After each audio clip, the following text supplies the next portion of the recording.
In 1878, my great-great-grandmother became one of hundreds and thousands of Indian women who travelled from India to other parts of the British Empire under an agreement called an indenture. Journeying to Guyana with her young daughter, but with no other male relative, she was one of many women who historians understand could have been brought towards this moment of departure from India for a variety of reasons. Whether they were affected by famine or widowed and escaping the stigma associated with this status, or had become isolated or estranged from their families, what we know about women who chose to indenture on their own is that they were entering a world which could be fraught with violence, but which for a lucky few might eventually mean access to economic opportunities that did not exist in the parts of India that they came from at that time. It would have been beyond the imagination of either of these women, Montoria, my great-great-grandmother, and Buchia, my great-grandmother, to comprehend that they were part of what would come to be a huge labour migration that has left what I refer to as an Indian indentured labour diaspora in countries such as Mauritius, Malaysia, Fiji, South Africa, Guyana, Trinidad, and beyond. By the time that indenture was abolished in 1917, over 1.5 million people had become part of the system, and the majority of those who indentured never returned to India. Agreements made between Britain and other European powers meant that the Dutch and French were also able to recruit indentured labourers to their colonies. And when I make reference to an indentured labour diaspora, I am including communities in Suriname, Guadeloupe, and Martinique as well. Initiated in Mauritius in 1834 as a response to the use of enslaved labour, indenture in the Caribbean was initially conceived in no more substantial terms than an experiment, an idea that the enslaved labour needed to manufacture sugar might be replaced with an alternative source of cheap, pliant labour. I suspect that some of you in the audience today will be familiar with the term indenture as it relates to an agreement or contract between an individual in relation to taking on an apprentice, for example. Some of you may also be aware of the use of white Irish and English indentured servants in the 17th and 18th century history of the Caribbean and America. What I want to do today is highlight the particular and distinct period of history in which my great-great-grandmother, Montoria, and her daughter, Buchia, made their journey as Indian indentured labourers under the British Empire, and to share with you some of what we know about women who became part of this movement of labour. By opening up a discussion on the situation of women during the period of indenture, my aim is to give you an idea of the different ways that women lived and operated within the system. At its best, what the system claimed to do for indentured women was offer them a chance at financial independence and a possibility of eventual freedom in a place that offered a less patriarchal and oppressive structure than India. In reality, at its worst, what indenture actually did was expose women to a double patriarchy, dominated on one hand by a white colonial plantation management, and on the other by Indian indentured men, who themselves subject to the brutality of plantation life and its hierarchies, frequently resorted to violence within the domestic sphere. In addition, gender pay discrimination meant that women were rarely able to earn as much as men, and their work, though vital to the function of the plantation, was never valued in the same way as their male counterparts.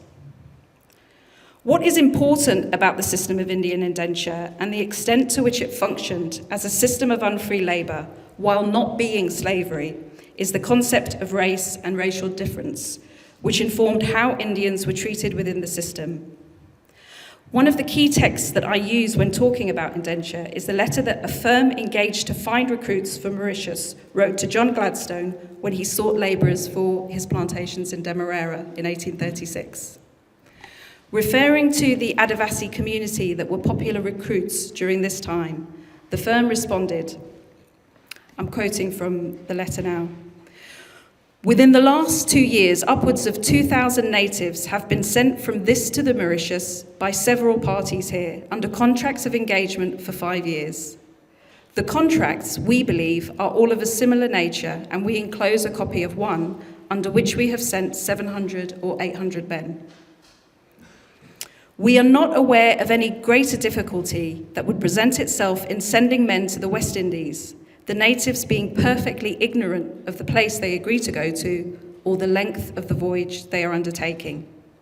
The hill tribes, known by the name of Dangas, are looked down upon by the more cunning natives of the plains, and they are always spoken of as more akin to the monkey than the man. They have no religion, no education, and in their present state, no wants beyond eating, drinking, and sleeping. Embedded in this quotation are two important ideas that I'd like to pull out. The first of these is the inherent duplicitousness of the system and the extent to which authorities were aware that the average recruit's sense of where he was going would have been limited, to say the least. The second is the idea of improvement, which sits in a veiled form behind the description of what the migrant has left behind. Again, here are ideas related to indenture as a system that precipitates progress in a static or inactive population. And what we see insofar as this concerns women is that when they were perceived to have not been using the indenture system for advancement, they suffered brutal consequences. The work of the Fijian scholar, Dr. Margaret Mishra, has been invaluable in providing insight into how women who were mentally or physically vulnerable were subject to exploitation. In one of her many academic articles on indentured women in Fiji, Mishra quotes one of the few first-person accounts of indenture, written by Totaram Sanaya in 1914. In this work, which was used by Indian nationalists as one of the tools in their anti-indenture campaigns, Sanaya describes a woman being beaten by an overseer to the point of brain damage because she refused to go back to work a matter of 2 days after giving birth. That her return to work at this stage was against the colonial law at the time shows the extent to which women were left to the whims of individual overseers and estate managers. That the perpetrator was found not guilty will be of no surprise to academics carrying out similar research in the Caribbean. There, in Guyana, a liberal magistrate was so disturbed by the injustice inherent in the legal system as it pertained to immigrants that he wrote a letter to the Colonial Secretary of State, triggering the first commission of inquiry into the system of indenture in 1870. The work of scholars like Maureen Shepherd in Jamaica and Joe Beale in South Africa has shown that while the plantocracy may have accepted women as part of the indenture system, their work and their presence on the plantations could be seen and treated as burdensome. Joe Beale has emphasised the extent to which Indian women in South Africa served as a visual reminder that the immigrants would start families and then may choose to stay in the colony after indenture, a fact that was wholly undesirable there. In contrast to Guyana and Trinidad, where the intention was to attract a permanent labour force. What it would be wrong to do, however, would be to leave you with an idea that women passively resisted the circumstances they found themselves in. One of the only records of a woman testifying against the system of indenture was recorded in India in 1839, when a labourer returning from Mauritius, Bibi Zuhuran, spoke to a committee investigating allegations of abuse and kidnapping in the early indenture system. She publicly testified about the violence she endured from a plantation owner for refusing his sexual advances, and she spoke in no uncertain terms against the system of indenture. The work of the Fijian academic Shaista Shamim has highlighted the formation of female gangs on the plantations of Fiji, women who would physically attack and humiliate predatory male overseers.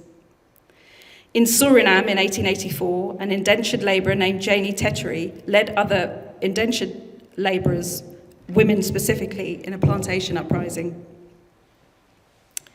Even towards the end of indentureship and beyond, as individual estate ownership gave way to large companies like Booker in British Guyana, women remained significant figures in plantation protest. If I may, I'd like to return you at this point back to my own involvement in this history. because recently I was presented with a piece of interesting information about Montoria and Buchia, whose emigration passes you can see here. This is Montoria Women's Immigration Certificate, and this is Buchia Infant Girls Immigration Certificate.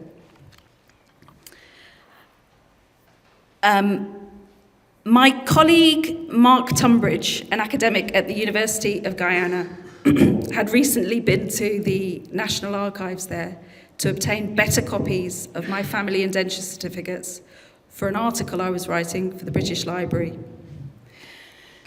During the process, the archivist there made him aware that there was an additional emigration pass that was connected to Montoria's. The archivist told Mark that Montoria had married a man named B. Harry on the voyage to British Guyana, and asked if he would also like to take images of B. Harry's emigration pass, which is here. This discovery immediately placed me directly and personally in the middle of everything I know about the lives of indentured women, and I'll explain why. According to the documentation that Mark shared with me, B. Harry and Montoria completed 5 years of indenture, the terms of their agreement at the time.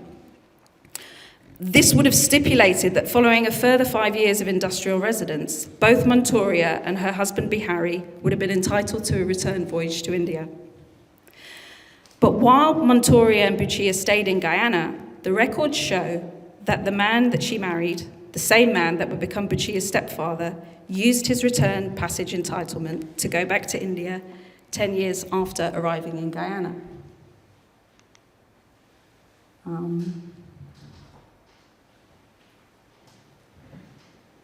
So this is the ship, the British Pier, 1888. So that's B. Harry's, that's the ship that he returned in. The register marks any migrant that took up their return passage on the right-hand side. Knowing what we know about women during this period, we're left with choices. There is every possibility that this couple were making informed decisions about their future, a future in which they saw themselves prospering in different places. What's clear from the emigration pass is that the man Montoria married was from a higher caste. Can I do a clicker here? Is that? Okay. I think you can all follow me if I head down from name, father's name, age, caste. So his caste is given as a Chhatri. And if you note, because it's going to be important in a few seconds, that in pencil, they've written Sardar just under his father's name. So that was quite a prestigious appointment, meaning he would have been in charge of other men. There is, of course, an option to read this as a tragic abandonment that left Montoria alone and heartbroken. Alliances that were possible in Guyana, or indeed during the voyage to Guyana, may have been less feasible in India. It wasn't unusual, for example, for a higher caste man to abandon a wife and family in the place that he had indentured and return to India. I want to end this talk by showing you a small clue which I feel may suggest that these two people parted ways, having come to the end of a strategic alliance in which a woman on her own, on an epic journey with a small child, may have decided to secure them both from the potential dangers that lay ahead by marrying a man who possibly already knew Guyana and was re-indenturing. Again, this was not uncommon for somebody to be given this appointment because they were returning as they were a return immigrant. That we might possibly conclude that B. Harry did a good job as a husband and a stepfather is evidenced in the name of my grandfather. So this is my grandfather on the right here. Is evidence in the name of my grandfather, Buchia's son, so the little girl that came to Guyana with her mother, who stands to the far left of this photo. And if you look at the next slide, you'll notice that he shares a name with a man that Buchia would have remembered from her childhood. I want to add that Mark's photographs of the registers in Guyana include a reference to Montoria's death in 1924, meaning she would have lived to her 60s and met many of her grandchildren, including B. Harry. I want to kind of give Mark, who kindly went to the archives to uncover this story for me, I want to give him the last word because he's written something that I find quite moving, and also that I agree with in terms of the historical perspective that we're talking about. So what Mark has written is this is what he wrote to me when he sent all the information. What I find so often in terms of researching these Indian ladies that came over to the Caribbean is that they were very shrewd and intelligent when it came to the decisions that they made that fundamentally affected their lives. The significance of this is even more amazing when one thinks of the very limited choices that many of them faced. Thank you so much.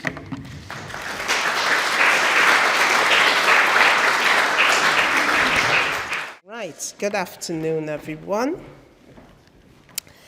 In the introduction that David did, I would just like to add one little thing. I grew up in Guyana, a former British colony, and therefore have some personal experience of living in the aftermath of colonial country, which is, of course, part of what I'm going to be talking about now. But before that, I'll just say something about the Joseph Rowntree Society, so we have some connection to what I'm talking about in terms of where me and Stephen will be talking about in terms of where Rowntree's is placed in the context of indentureship and colonial life.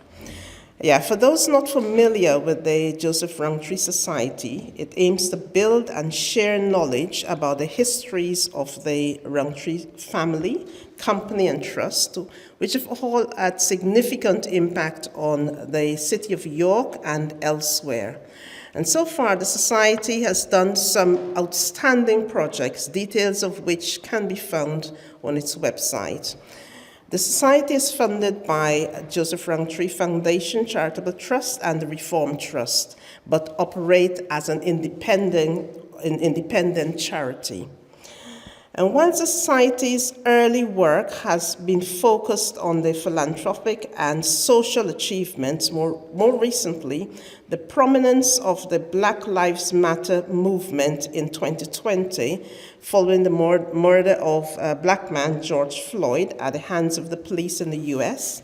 This led to worldwide condemnation of institutional histories of systemic racism.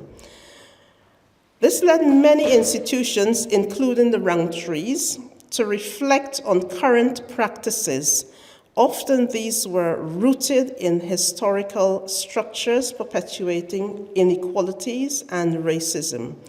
At this point, the Society felt compelled to examine the journey of Rowntrees within the wider context of its colonial past. It is also worth noting that although institutions like Rowntree's were considered to be liberal, they were operating in the mindset of the colonial power. I will spend the next few minutes setting out the colonial context, and Stephen will continue with details of what we know about Rowntree's involvement through research so far. We know that Rowntree grocery business was established in 1822, and late in the century, the business included the production of sweets and chocolate. This would have led to the demand for key items like sugar and cocoa, which were largely produced with the use of slave labor and indentured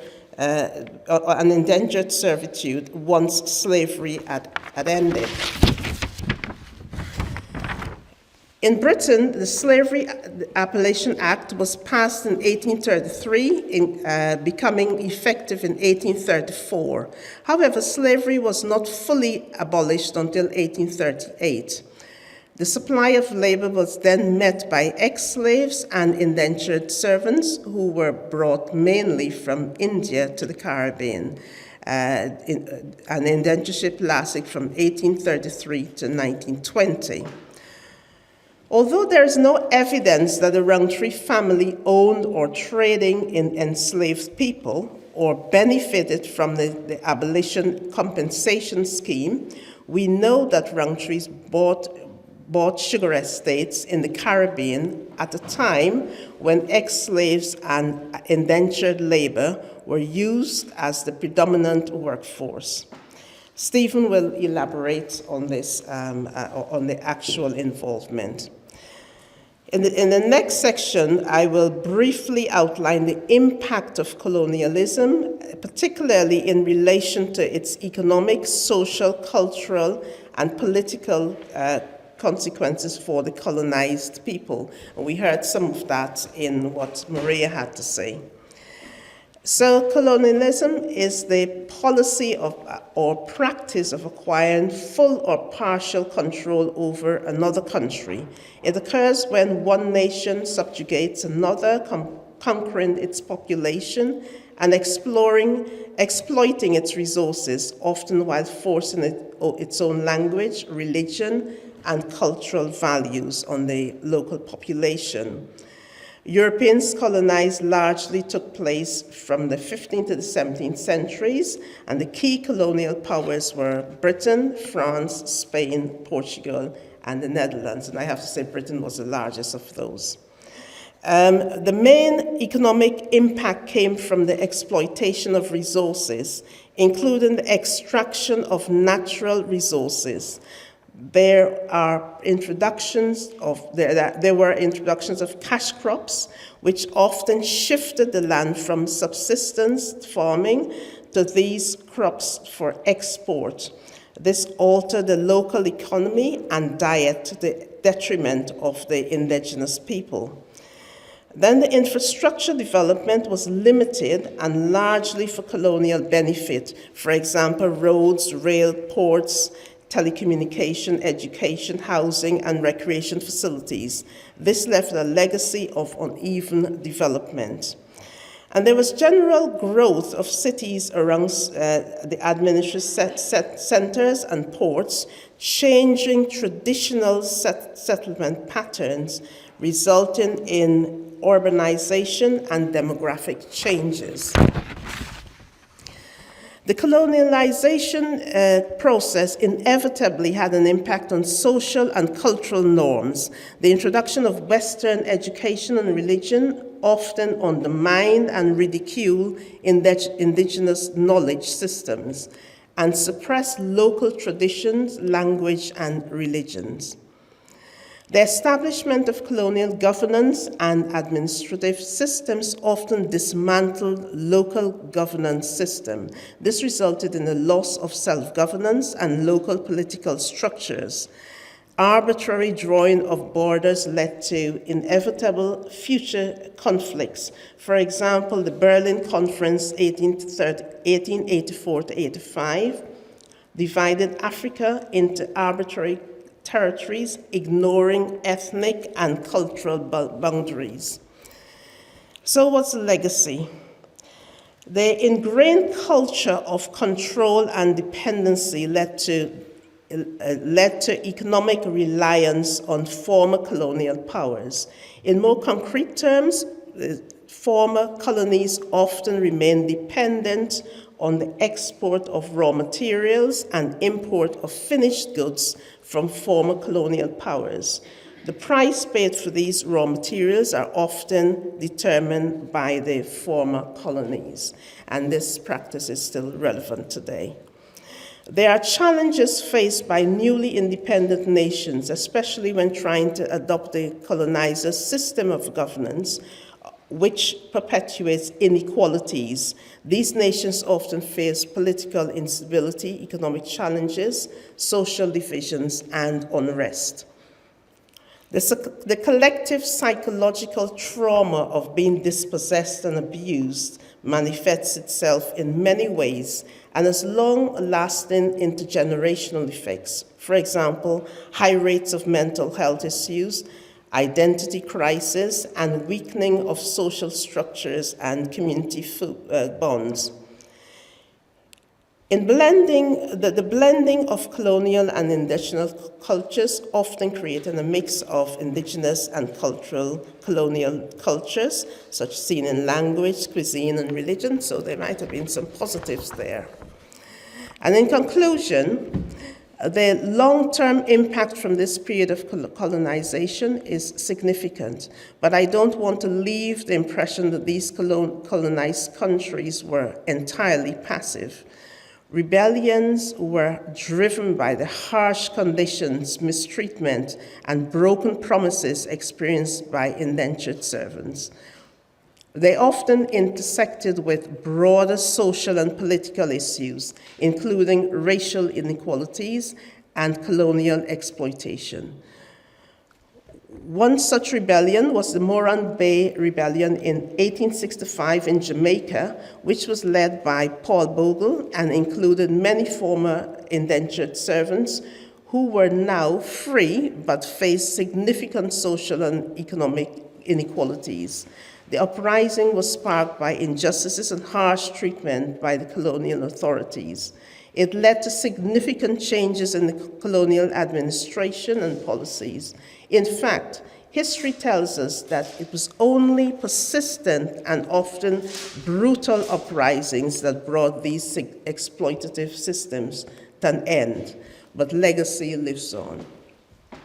As David Olusoga pointed out when asked whether the British Empire had ended, he said, "There's one country left in the British Empire that needs to liberate itself and have its Independence Day from its own history, and that's Britain." He added, "It's like we've had a party and everyone else left, and we haven't noticed. It infects our view of ourselves, it complicates and confuses our view of the rest of the world. It stops us from fully understanding how the rest of the world relates to us, and the attitude infects Britain's institutions. Only understanding colonialism and its impacts would help in addressing its lasting legacies." I now hand over to Stephen. Thank you very much.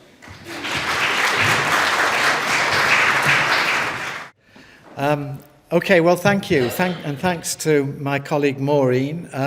I'm Stephen Pittam, and I'm also a trustee of the Rowntree Society and have been involved in the Society's Colonial History Initiative. And also, like Maureen, I worked for the Joseph Rowntree Charitable Trust, in my case for 26 years, retiring in 2012. And during that 26 years, even though I had an understanding that cocoa and sugar were the main ingredients of the chocolate that the Rowntree Company was producing, and that the Trust's endowment, which gave us the funds to distribute each year, was built through the success of the business nationally and internationally, there was a lot that I was not aware of. And one aspect of this was that I didn't hear, in all of that 26 years, that the Rowntree Company owned and leased plantations in the West Indies, as far as we know, in two countries, Jamaica and Dominica, and between the dates of 1898 and 1934. Those dates are probably important, and it's quite important to try and fit this into some kind of context. In terms of the question of indentured labour, that is quite late. We heard, I think, that indentured labour came in around 1830s and went on until 1917, 1920. But it certainly was in that period that these plantations were bought or leased. I'm not quite sure about whether they were all bought or leased. Now, and I think for me, this is a fine example of what Catherine Hall has described as an issue which is hidden in full sight. It it is there. The information's all there, but we somehow haven't recognised it. And so it's important, I think, that we actually think about that. And for the city of York, we need to think about this in the context of thinking about how Rowntree is kind of quite a revered name, and that it has done so much which is so positive. But we need to be aware of the history as well. Now, I want to give credit to the Rowntree Society's former executive director, Dr. Catherine Oakley, and to Laura Strachan, who was a former student at York University, who undertook a placement with the Society for undertaking the research that has started the journey of us finding out more about this part of the Rowntree Company story. And I would also want to stress, and I know they would want to stress, that we've only started this journey because we still don't know very much. And what I can share with you this afternoon, though, is a result of their research. So we know that the driving force behind the acquisition of the estates was John Wilhelm Rowntree, who was the eldest son of Joseph Rowntree.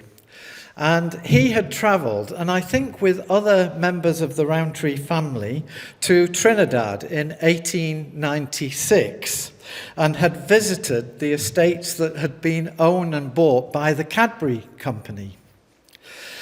And after that, John Wilhelm argued, and he did argue quite strongly, that purchasing Caribbean estates would enable the company to obtain its raw material at a cheaper price than what was available on the London market.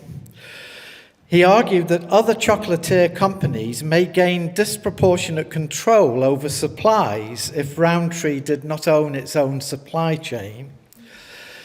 He himself was very keen on science and technology, and he was interested in the development of techniques, especially in the preparation and refining of cocoa, which could be undertaken close to the place of harvesting.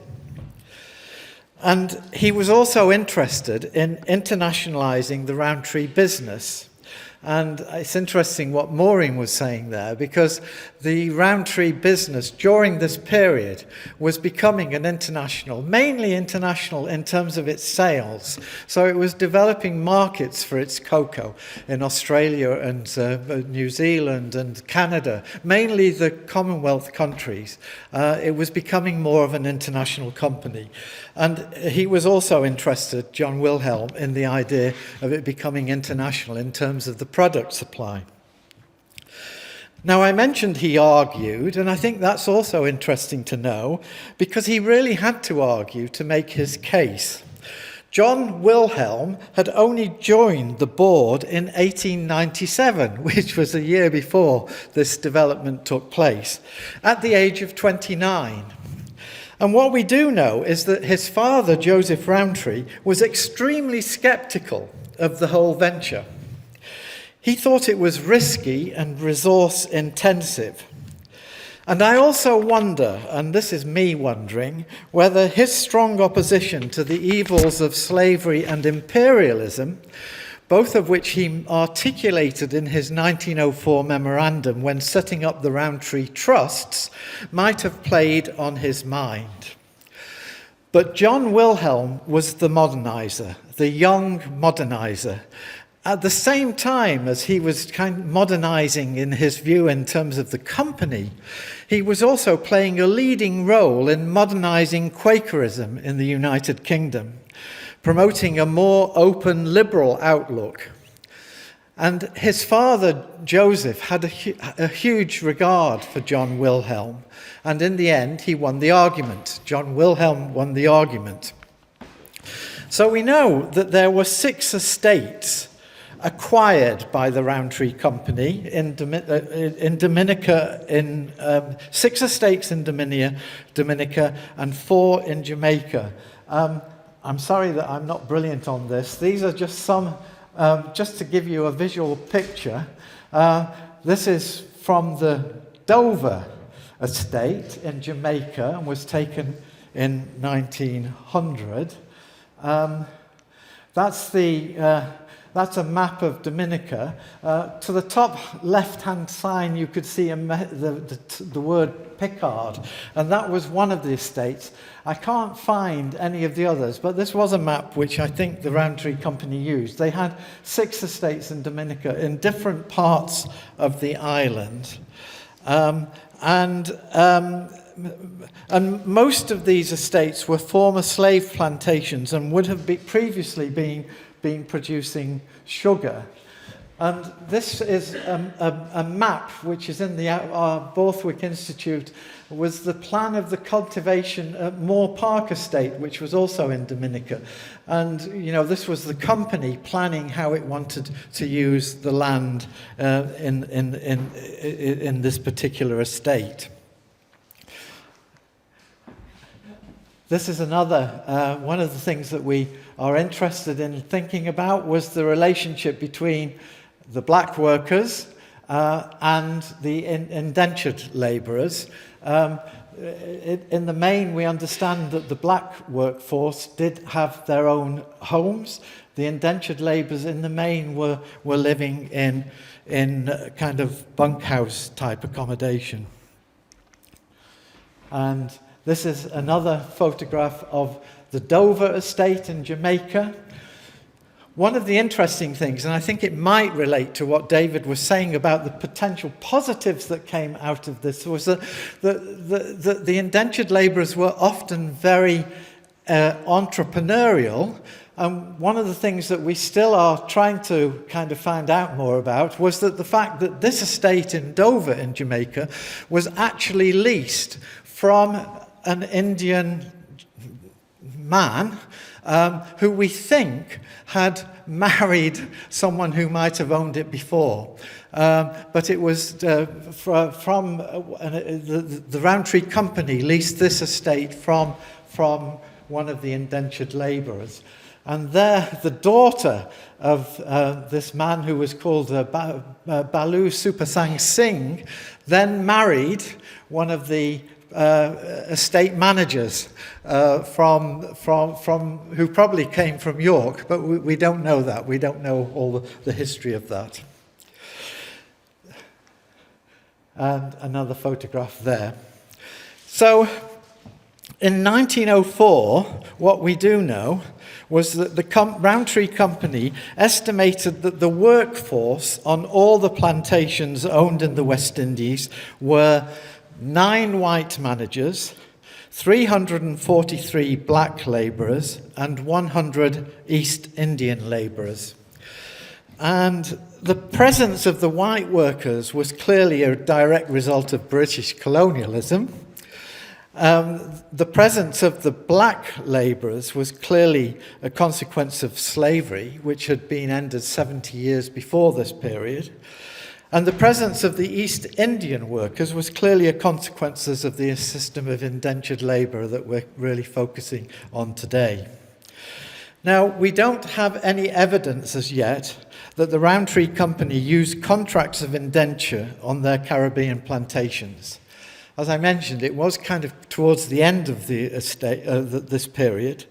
And the only reference we have about indenture comes in a 1908 report from the Vinery estate in Jamaica. And this indicated that there were no indentured labourers there, but only those who were free or time expired. But what is clear from this is that even if the Rowntree company did not engage with the practice of indentured labour directly, the company did benefit it from indirect ways. And one of the things that maybe someone will touch on later was that hindrances were put in the way of some people who wanted to go back, so who wanted to return. So it wasn't always easy for people to return even if they wanted to. And so indirectly, I think we must say that there was a relationship between the company and indentured labour. So I just want to end by saying, what happened to these estates? And it's kind of quite an interesting story because in many ways it was a failure. In many ways, maybe Joseph Rowntree had been right to be far more cautious about this. The estates in Jamaica were sold by 1918, so that's less than 20 years after that they were bought.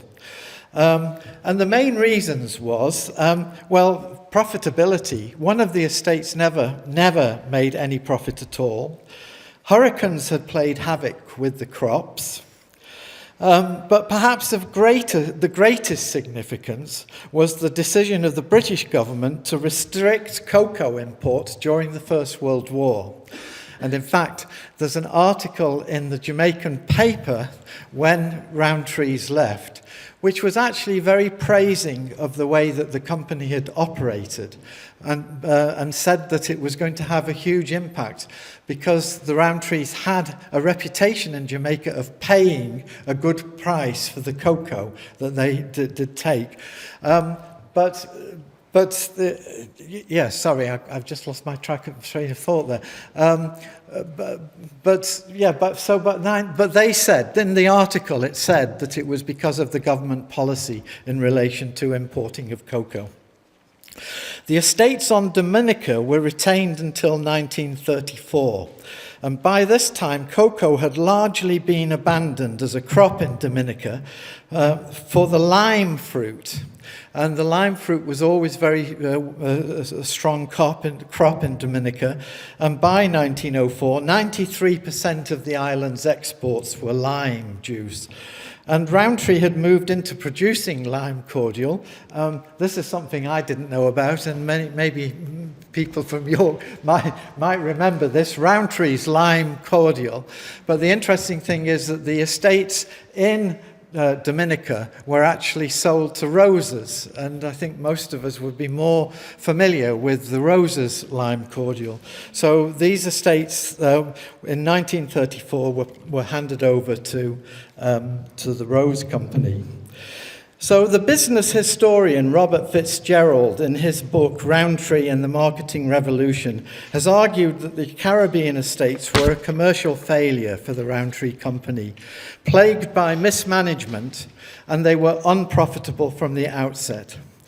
At their height, they only provided Rowntree with 1/12 of the cocoa that they needed.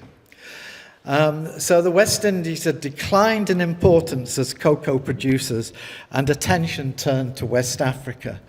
And the West African story is a whole interesting story, but we can't talk about that today.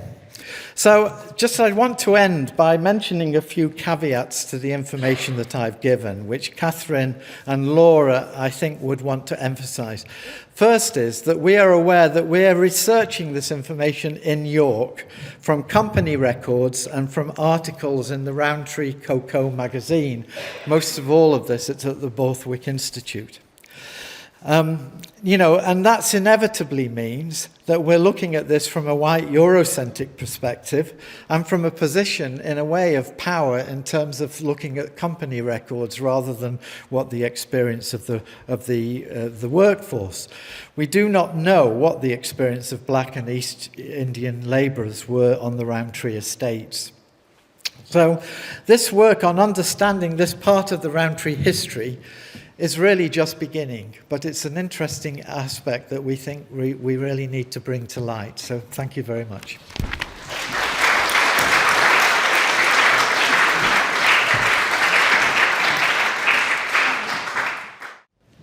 Hello, thank you so much for coming, and I want to say thanks so much to the Rowntree Society for hosting us, and to David and other members of the panel. So what I'm going to be doing is picking up on what others have been saying about the legacies of slavery, indenture, colonialism, so bringing it up to the present day, and that's why the title of this talk is The Legal Afterlives of Slavery and Indenture. So this talk is based on some research I'm doing as part of my job at the University of Kent. It's also funded by a grant from the British Academy. So my research, I'm focusing on bringing to the surface and trying to understand the role of race and colonialism in the evolution of the law by which modern day work is governed and regulated. So it's long been understood that in transitions from the way we used to work in terms of when the economy of a country like the UK was mostly agricultural, to modern work, entails ongoing obligations of obedience, discipline, service, but the legal forms have changed from whether you were a serf or an indentured worker or an employee or self-employed.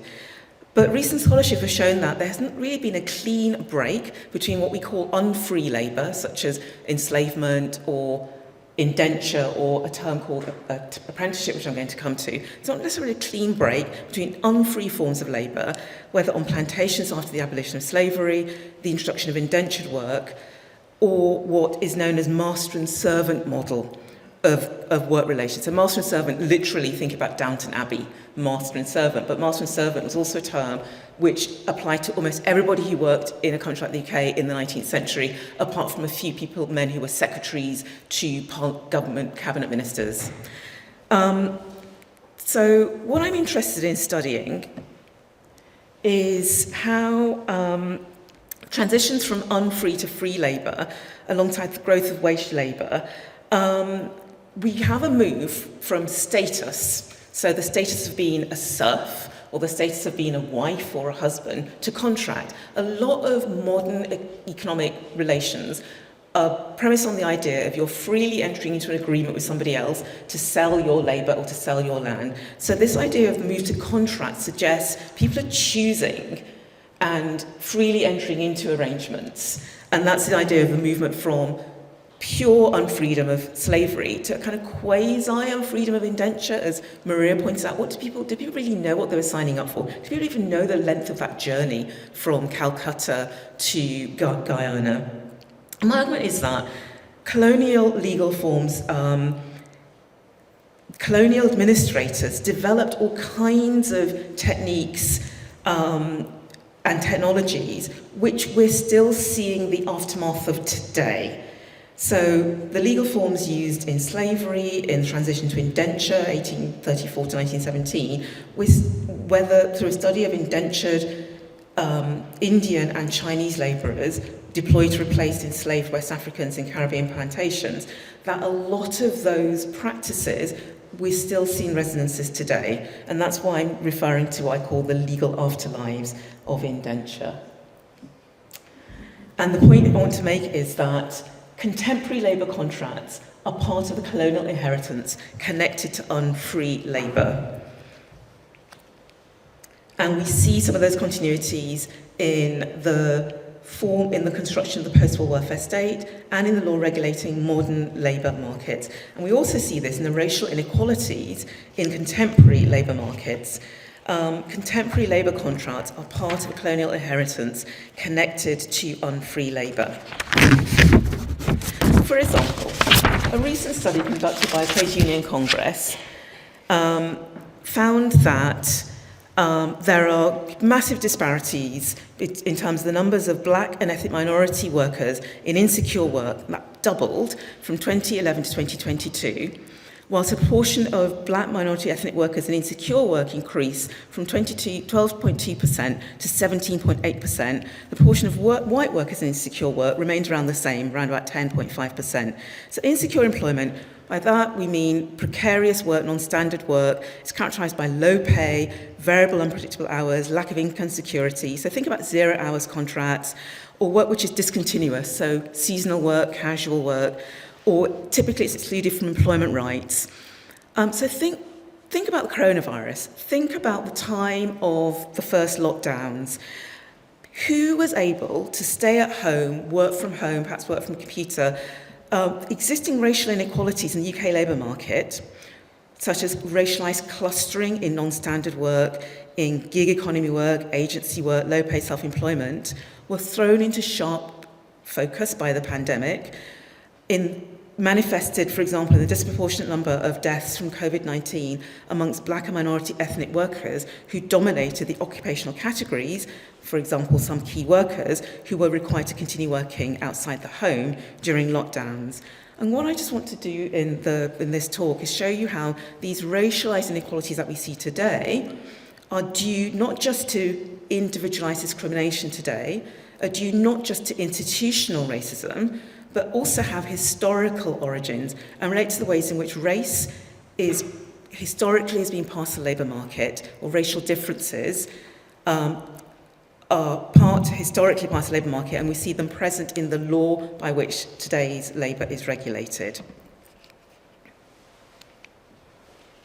Okay.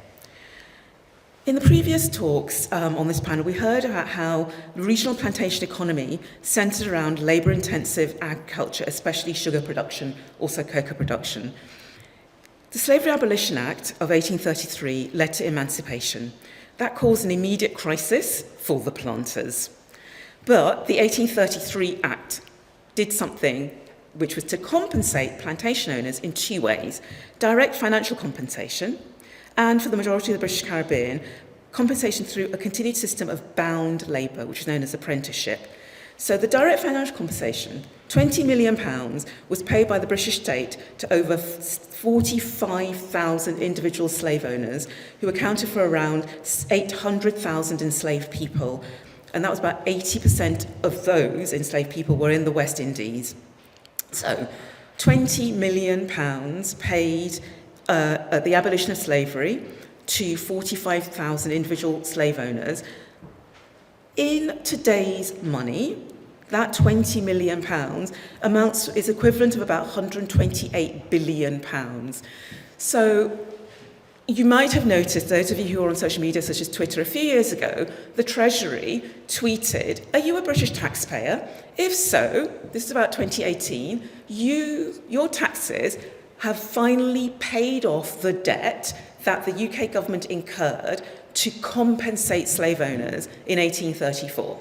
So think about that. 20 million was the equivalent of about 128 billion, and it took until about 2018 for British taxpayers to pay off. So that's one way in which slave owners were compensated.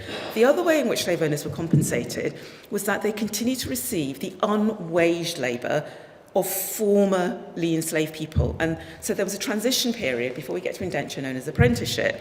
And that was designed to soften the impact of abolition of slavery on plantations, to enable planters to adjust to new forms of labour supply.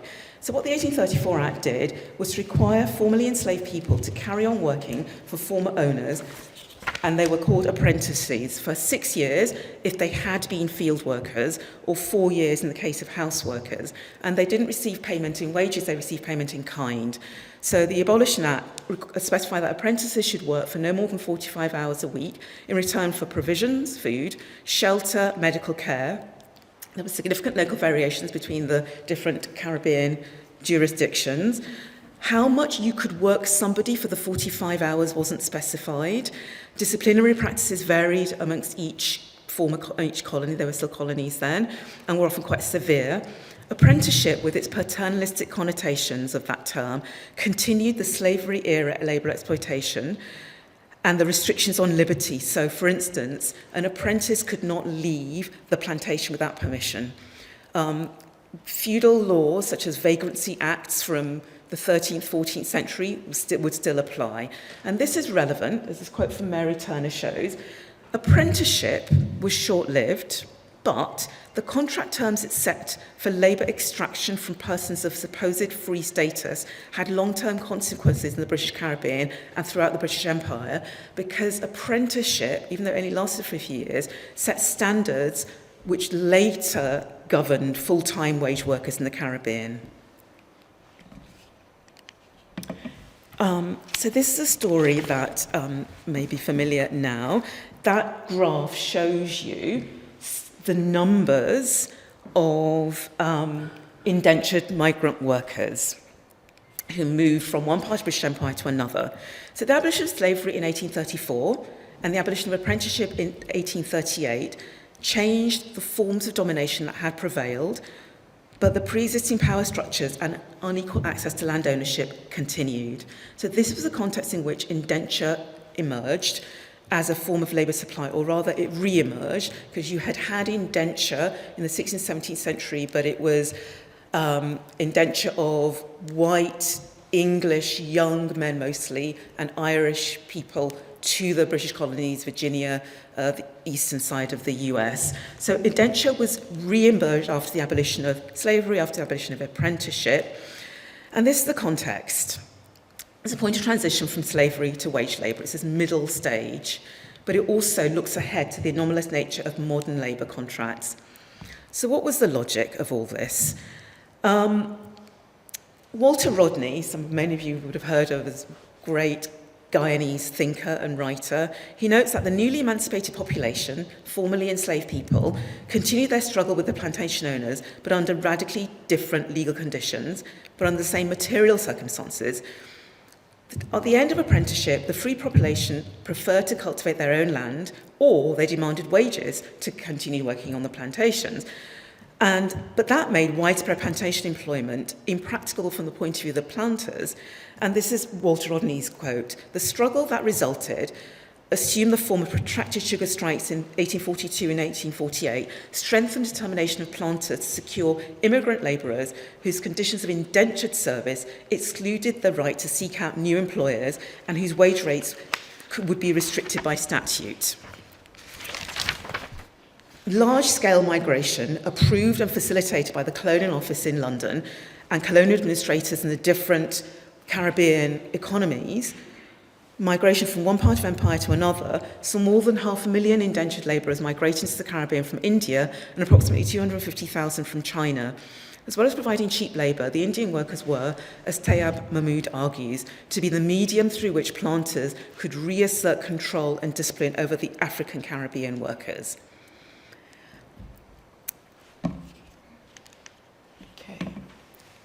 So this is the point I want to make about legal continuities.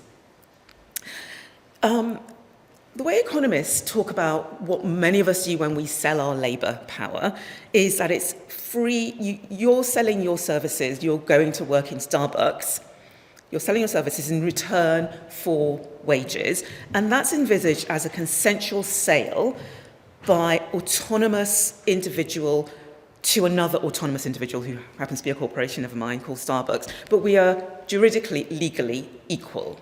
Okay, we are both free to enter into a contract. And this is governed by laws of supply and demand, and that's a bedrock of market economy. Okay, but that legal form entirely invisibilizes the structural elements, the inequality, which can't be seen by a formal agreement, because a formal agreement assumes I could walk away from my job in Starbucks, no problem. Well, actually, I can, but I can't walk away from my job and still pay my rent. So what the law, that kind of assumption of an equal bilateral arrangement does, it invisibilizes the inequality behind that contract and invisibilizes all kinds of differences like gender differences and racial differences. So indenture is an anomalous form of contract. It's an agreement, but it's an unusual kind of agreement. It's very asymmetrical, even more so than modern contract of employment. So this period of indenture has been described as a new system of slavery, although the degrees of unfreedom of Indian indentured labour are debated. So if one studies the different facets of Indian indenture, recruitment practices, the indenture contracts themselves, the journey, conditions on the estates, labour regimes on sugar plantations, it's not slavery, but it's a very distinct regime of exploitation because, for instance, criminal sanctions were imposed on what would be civil offences. Being late, you would be subject to criminal sanction. Imprisonment for vagrancy, for being off the estate without a pass. Employers were rarely prosecuted for their failure to fulfil their contractual obligations to provide food, clothing, shelter, or wages. So indenture was akin to a standard form contract. So if I buy a kettle from a supermarket, I am buying that on the supermarket standard form contract. I don't get to negotiate how much I buy that kettle for or how long it's going to last. So most of us work on a standard form in that you take it or leave it. Unless you're a Premiership footballer and your agent's negotiating, you are basically agreeing to somebody else's standard form. And indenture is a perfect example of a standard form which is set by the employer. But even though it's a contract, the employer isn't necessarily penalised for not complying with the terms of the contract. So what you have, like slavery, is an elaborate system of coercion which restricts the movement of labourers and isolates them on plantations. So it looks quite a lot like slavery. So this is a bit hard to read. I've typed it out on the next slide so that it's hopefully a bit easier. So what I've given you here is an example of an actual indenture contract from the 1830s, or a template for an indenture contract. Let me give you the version I've typed out. So what you can see here is I, space for name, engaged to serve, space for name of the employer, such a person as I may be transferred to as a free labourer with mutual consent for a period of 5 years, and I will receive a monthly salary of so many rupees, food and clothing as follows. So chitak is a unit of measurement, it's so many grains. So I will receive so many grains of rice, dal, ghee, salt a day, and then so much in the way of blankets, caps and jackets a year. But note, I'm signing as a free labourer with mutual consent. Okay, and then it gives details of the person's height, age, colour, caste, and so on. And it's signed in front of the Superintendent of Calcutta Police. Okay. What is interesting for me as a labour lawyer, so before I became an academic 25 years ago, I worked as a solicitor in a trade union firm. What's interesting for me as a labour lawyer is this phrase, free labourer with mutual consent. This insistence on the labourer's consent in the case of indenture is reminiscent of modern contracts where the employer seeks to use the contractual language of a formal document that they themselves have drafted and imposed to claim the worker is in fact free and independent. So I'm going to conclude with an example of a recent court judgment. This is a Court of Appeal. It's in a case called Kalwak. So Kalwak and others were Polish migrants who worked in hotels and food processing in factories in the UK. So the date is important. At the time, Poland was not a member of the EU, but the UK was. So they were not moving. The Polish workers, migrants, were not benefiting from free movement within the EU. They were migrants to the UK.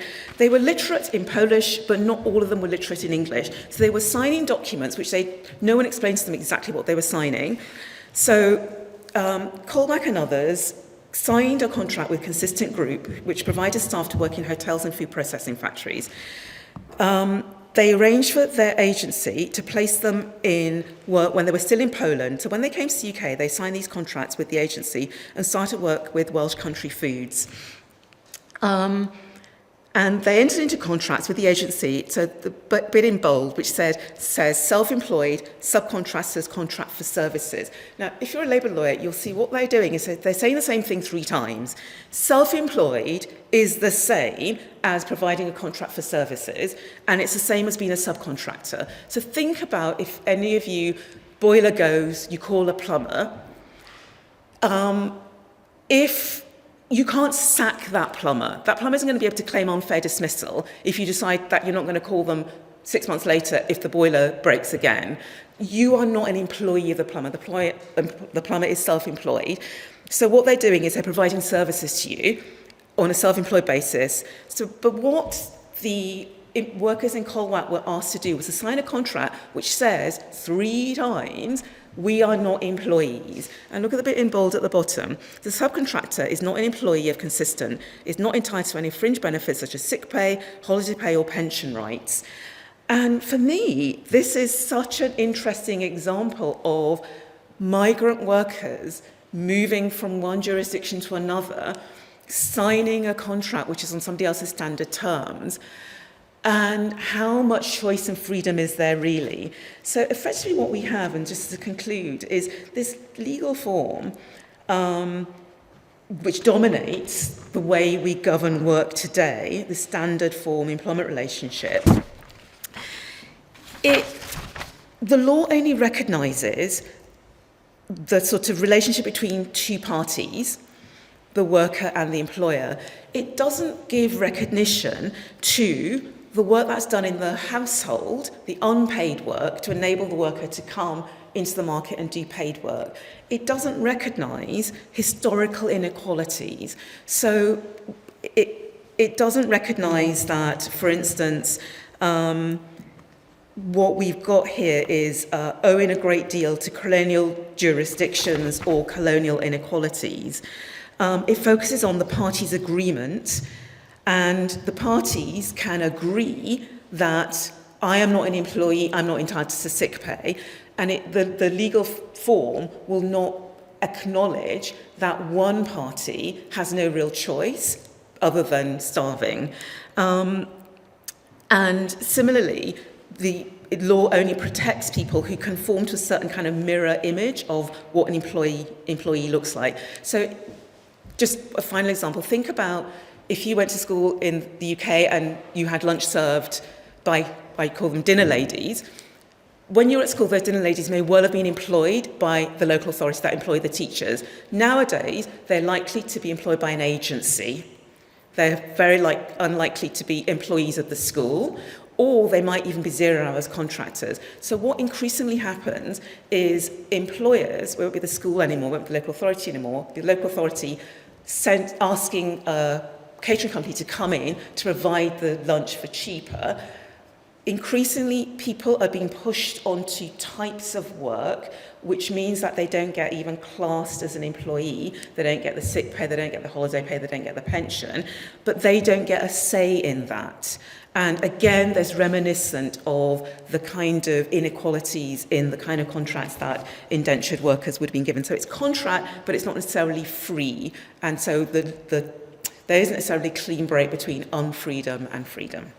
Okay, I'll end there.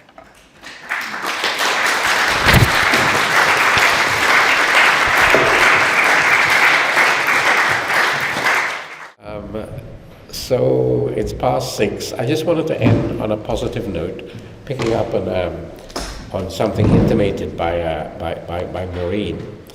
Let me tell you the positives about indentureship, which were inadvertent. They were inadvertent. Firstly, indentureship was not slavery. Slavery, when you're enslaved, you can't go back home. You had no choice, and you don't get paid. At least the indentured had a piece of paper, which they didn't understand. But at least they were given a piece of paper, and they were given a diet sheet, as it were, and they could return home on paper. And this is because the abolition movement, which was the first mass philanthropic movement in Great Britain, starting in the late 18th century, the first mass philanthropic movement in Great Britain, involving hundreds and thousands and thousands and thousands of white people, arguing that slavery, the enslavement of Africans, was a crime against humanity. They continued to try to fight on behalf of the indentured labourers after 1838, and insisted that there was somebody called the Protector of Immigrants be appointed, who was ineffectual, but was all on paper. Now let me just end up very briefly by telling you the positive outcomes of indentureship, the inadvertent ones. I tell you this because I know my friend, the great poet Derek Walcott, talks about the long groan of history. The long groan of history. When you got into that boat, whether you were upper caste or lower caste, it did not matter. It was the British boat. Your caste didn't matter anymore. You had to eat the same food that everybody ate. So within a week of being placed in that boat, you decasted 3,000-4,000 years of Indian history, pernicious history, caste history, became completely irrelevant. So today in Guyana, I have no idea or no interest in my caste. I have no idea and no interest, zero. And nobody in Guyana ever talks caste. We don't know caste. Secondly, if you're a Muslim or a Hindu and you're in that boat, you're in the same boat. Religious animosity in Guyana, as you would know, between Hindus and Muslims, doesn't exist. They just don't exist, right? And lastly, the possibility of owning land. Most of the Indians who were taken to the Caribbean were the lower castes, or the untouchables, who could not own land. They had agricultural skills, but they were not allowed to own land. After 5 years of your indentureship, and you saved up your little money, you can buy a cow, or you can steal somebody else's cow, right? Or steal somebody's sheep. You buy a cow, and before you know it, you got 5 cows. Before you know it, you got 10 cows. So you're able to accumulate wealth. So that today, we've seen the poverty of the people from Wales Estate. That is soon becoming history, you know. So I want you to leave here thinking that in spite of our histories, despite our histories and all the inequalities, we are also in some form of movement. And let me end by saying, if I was a white person in the 18th century as an agricultural worker, I would want to commit suicide. So thank you all for coming.